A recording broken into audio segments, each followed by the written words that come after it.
Hi Earth Angels! Kamusta? Welcome back to Pinay Angel Tarot. This reading is a love message for no specific sign.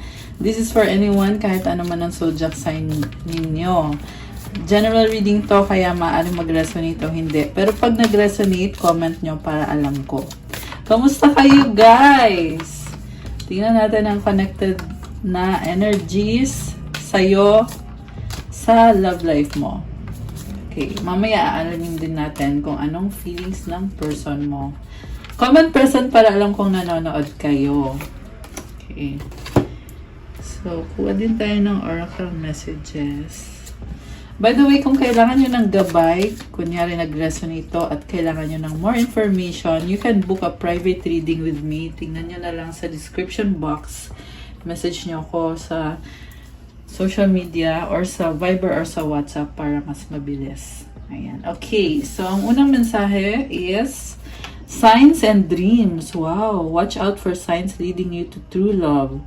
Share your dreams together and encourage each other to make them a reality. Wow. Ang lakas ng intuition mo ngayon at ini-enjoy mo yung buhay mo. And, wow, nililid ka sa true love. Parang malakas ng confidence mo din ngayon.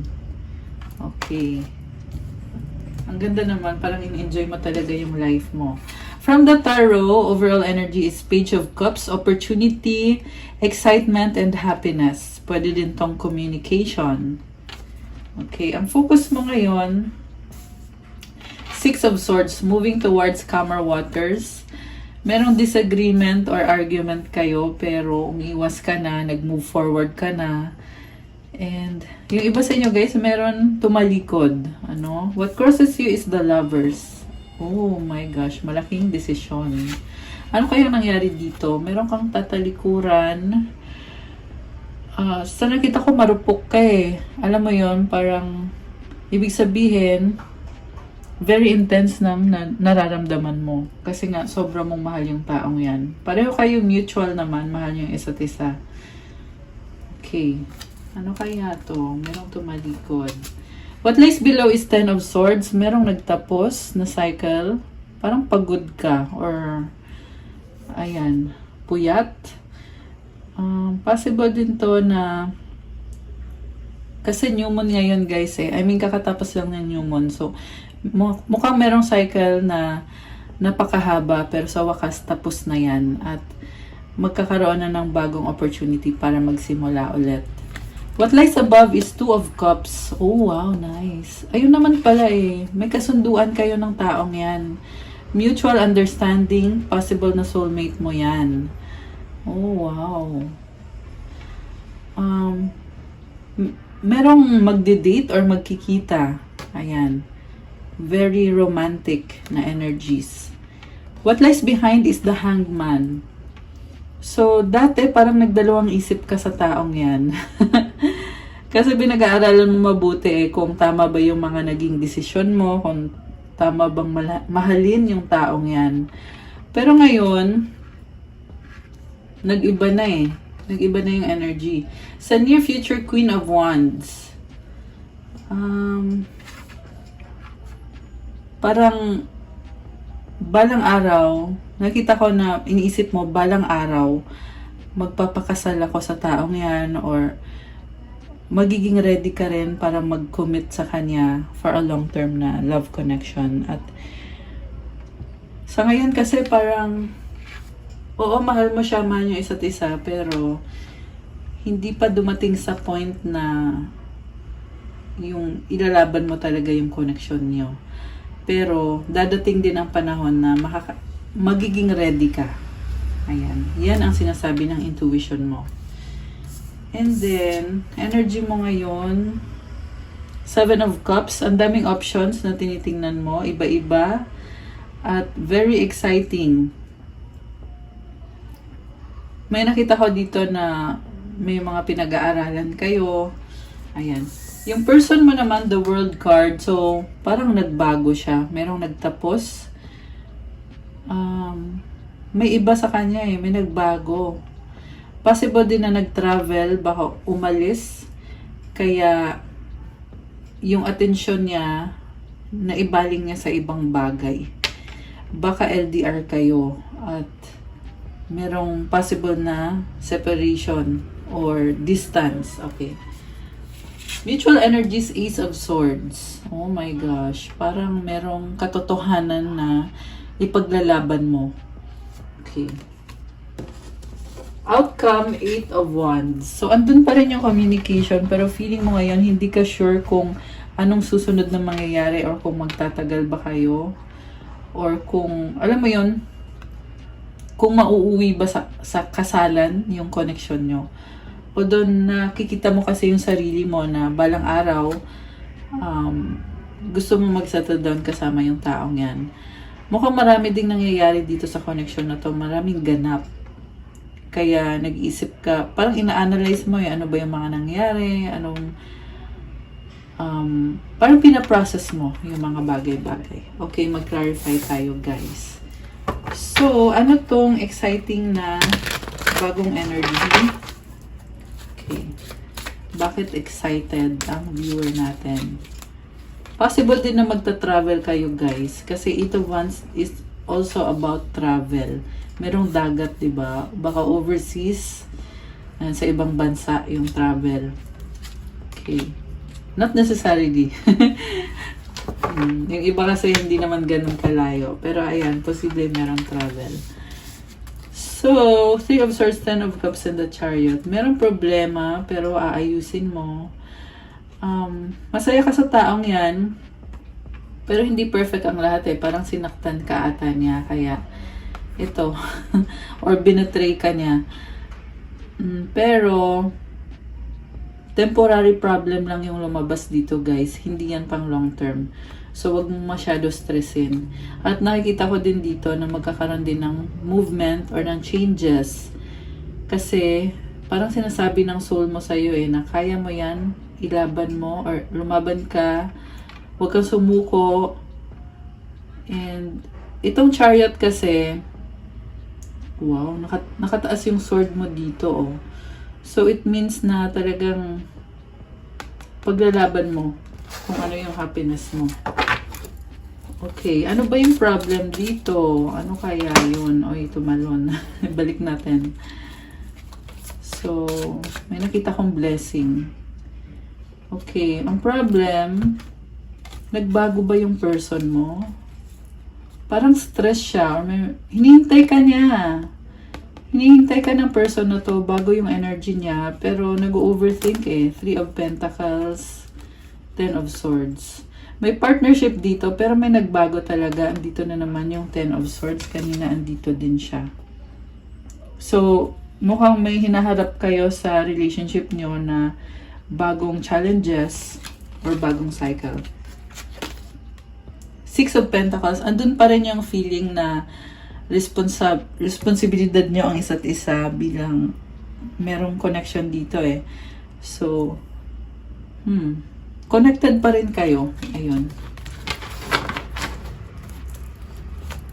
So, i-clarify natin kung bakit or ano tong lovers na card na lumabas. Ano yung decision na kailangan gawin. Oh, wow! Hierophant. Uy, by the way, this is Taurus energy and Taurus season po tayo ngayon. Kaya, happy birthday sa mga Taurus. Comment nyo kailan ang birthday nyo. Okay. So, Hierophant, 7 of Pentacles. Nakafocus ka sa trabaho mo. Blessed ka sa finances. Pero may feeling ka din na hindi pa sapat. Kailangan pang magtrabaho. May nawala ata sa'yo financially. 5 of Pentacles. Oh my gosh. The Star. So, 50-50 ka dito eh. Alam mo na okay, na magiging okay din ang lahat. At the same time, hindi mo maiwasan makaramdam ng lungkot. Kita mo lumuluha siya, oh. Very practical ka kasi ngayon eh. Ayan. And pinoprotektahan mo yung resources mo, yung kaperahan mo. So, nakita ko dito parang natataranta ka. Anong gagawin ko ngayon? Ayan.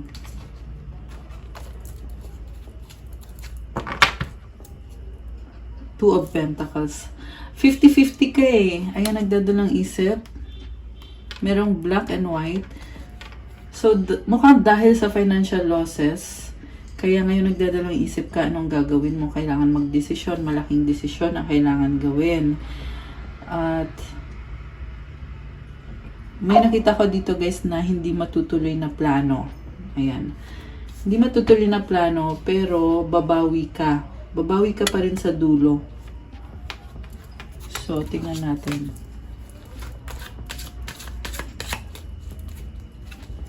The Moon. Nalilito ka ngayon. Knight of Cups.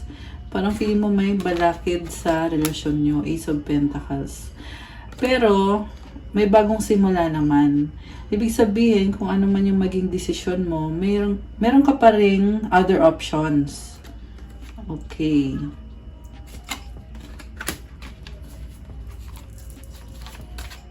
Clarify natin yung Two of Cups. Malalim tong love dito eh. Wow guys, the Empress. Ayun naman pala eh. Ang ganda ng aura mo dito. The High Priestess. So, takpan natin kasi wala siyang suot. Ang nakita ko sa'yo dito, napaka-strong mo, confident. Si Empress kasi nasa kanya na lahat. In love ka sa taong yan. Pero, tahimik ka lang. Parang hindi mo sinasabi yung mga pinaplano mo, yung mga effort na ginagawa mo. Sobra yung pagmamahalan nyo dito. Oh. Diba, Two of Cups? Wow, guys. Queen of Cups, wow! Masaya ka. Overflowing happiness. Ang lakas ng confidence mo ngayon. I love it. So, ginagawa mo kung ano yung makakapagpasaya sa'yo talaga. Si Queen of Cups kasi, very masayahin.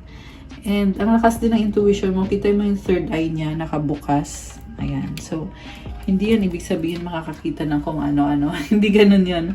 Pagbukas yung third eye mo, ibig sabihin, alam mo kung ano yung nangyayari. You can read other people's minds or yung specifically yung person mo.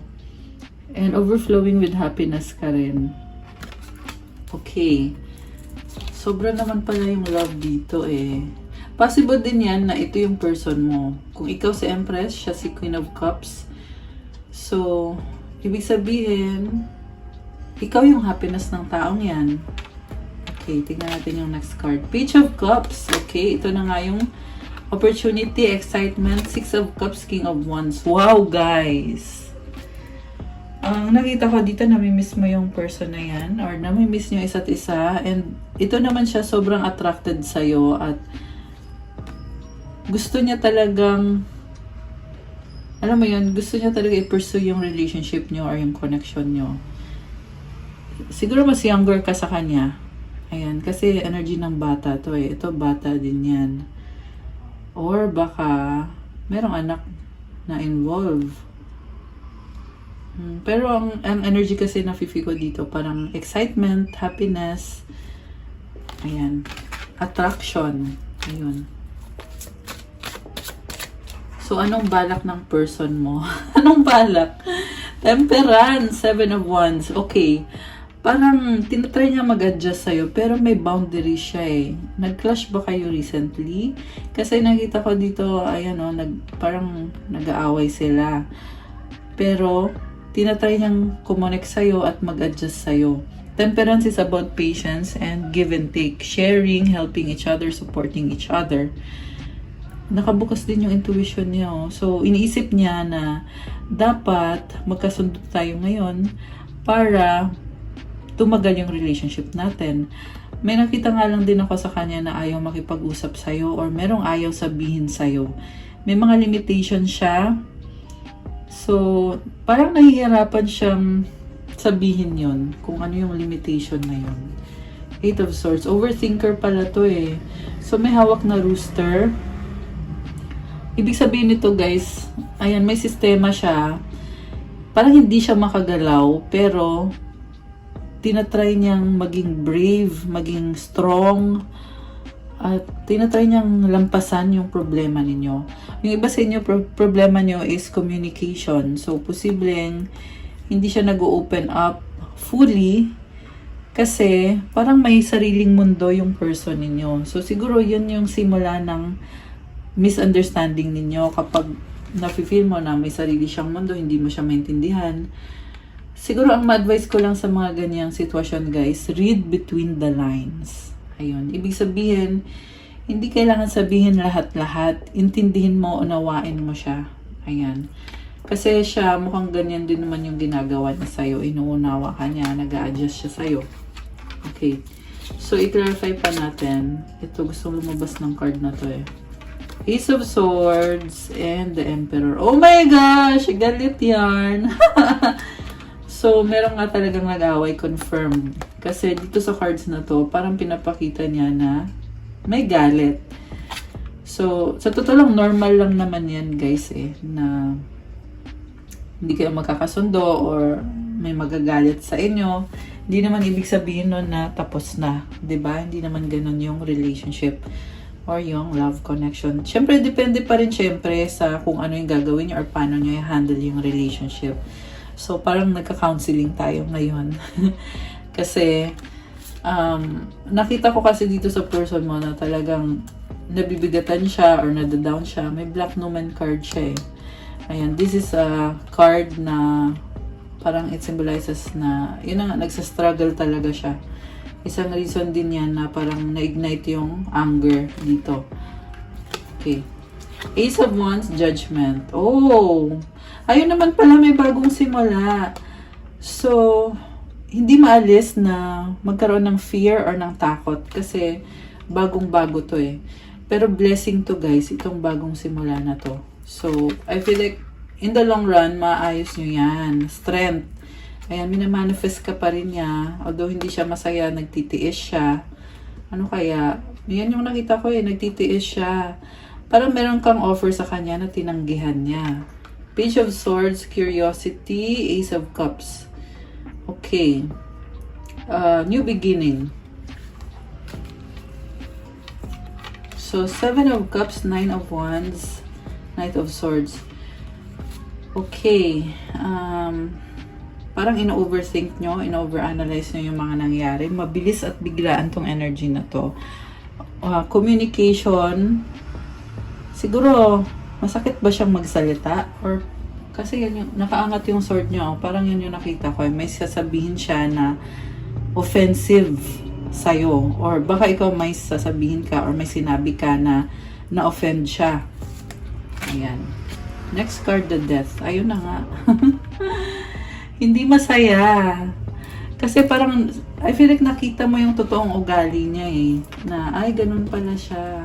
Okay, kaya tuloy parang narealize mo na, kung ganun siya, kailangan kong baguhin yung sarili ko. Kaya death. Ibig sabihin, itatransform mo yung paniniwala mo at yung tingin mo sa sitwasyon.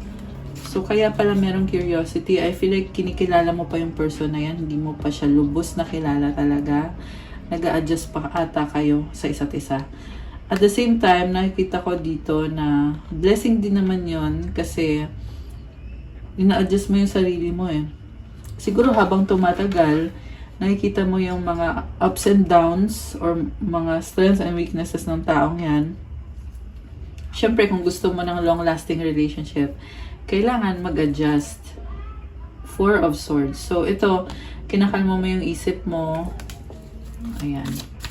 Okay, anong outcome dito? Queen of Pentacles. Wow!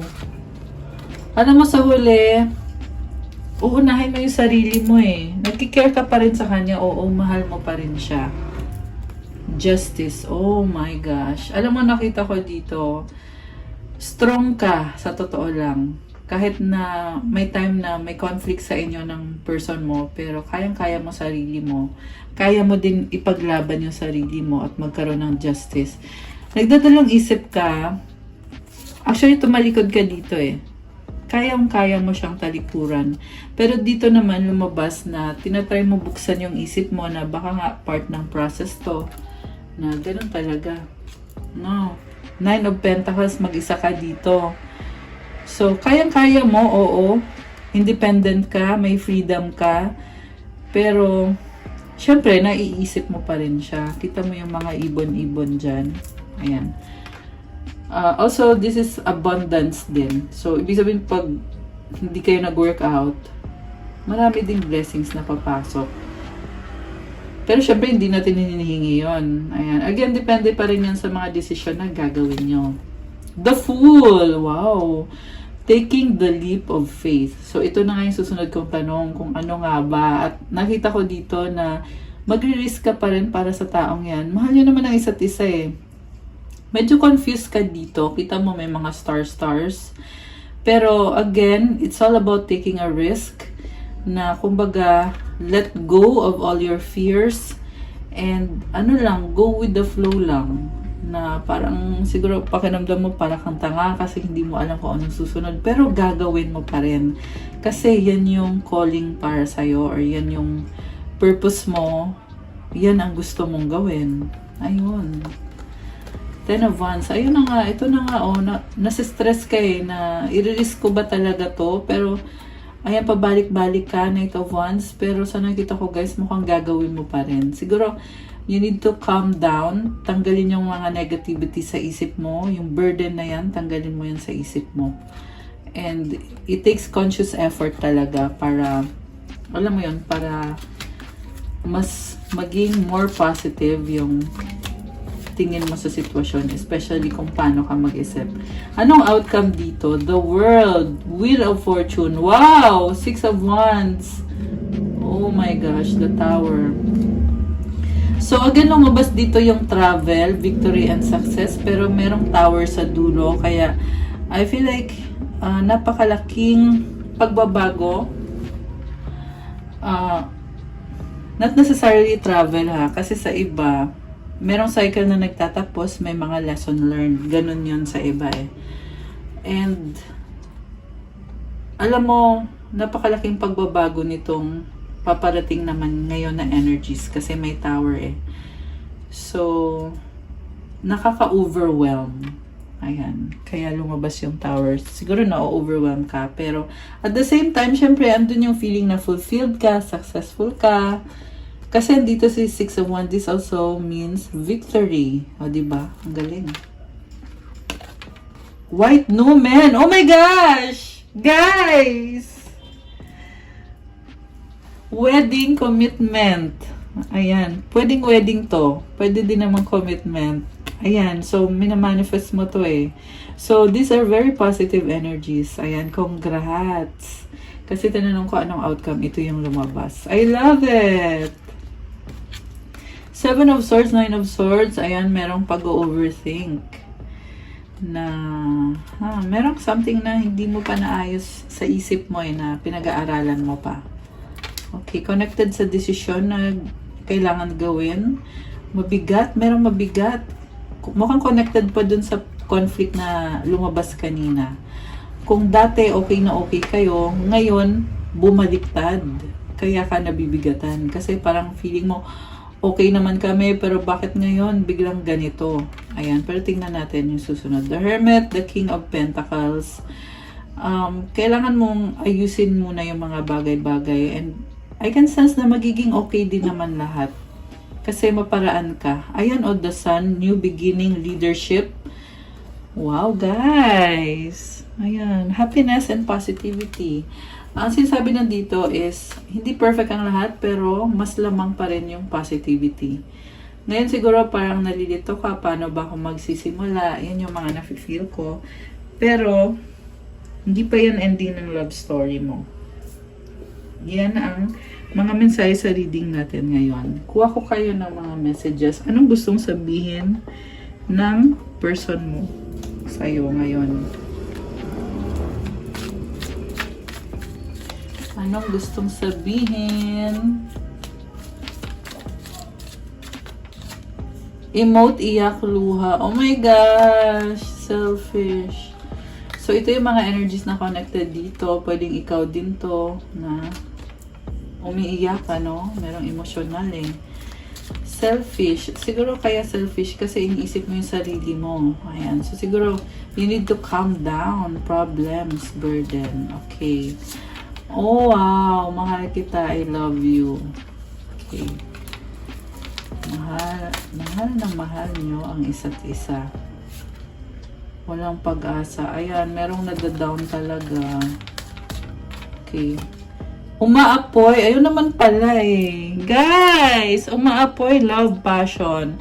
Alam mo kasi the more na mahal mo yung tao, the more din na mas matindi yung sakit pag nagkakaproblema. Pero, grabe to guys. So, kilig, much, super in love, umaapoy love, passion. Meron ka ding, mahal kita, I love you. Ayan, wala akong masabi. Grabe. So, grabe. Grabe yung reading natin ngayon. Ang intense, sobra. Sexy love. And faith, hope, and inspiration. Wow, I love it. So, kuha ko kayo ng moon card kasi nag-new moon kasi. Kaya, tingnan natin ang moon energies. At kuha ko din kayo ng advice card.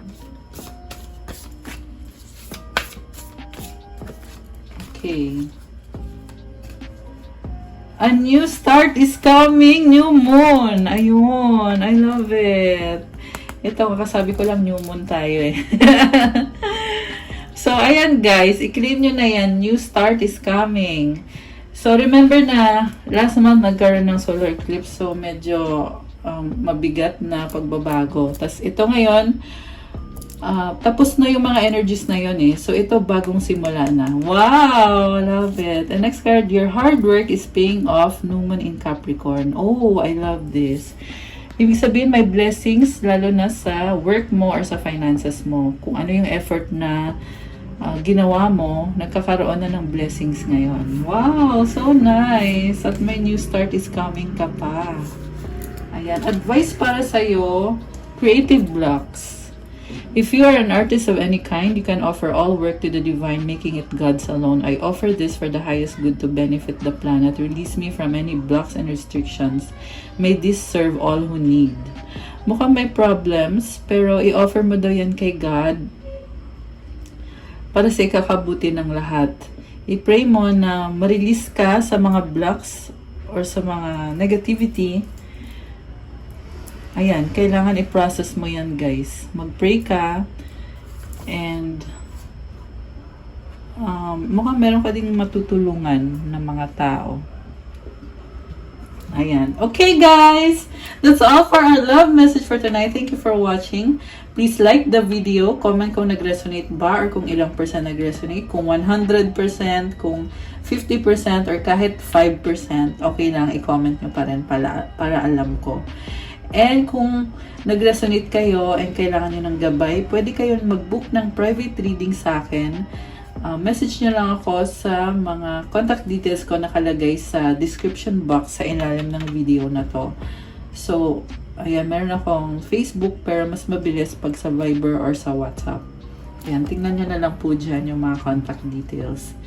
And for those naman na gustong mag-try ng crystals, na kagaya na nakikita nyong suot ko or gusto nyong gumamit, meron po tayong crystals na iba-iba. Merong for removing negative energies, merong pang-invite ng love, pang-attract ng money, for motivation sa trabaho mo, for mental clarity, and calming. Meron din tayong wealth, prosperity, abundance na bracelets, for protection, at marami po pong iba. So, meron din for focus and leadership at marami pang iba. So, check out my Instagram at message na lang ako doon. Thank you guys! Have a good day. God bless you all. Have a good night. I'll see you again soon. Stay safe. Bye!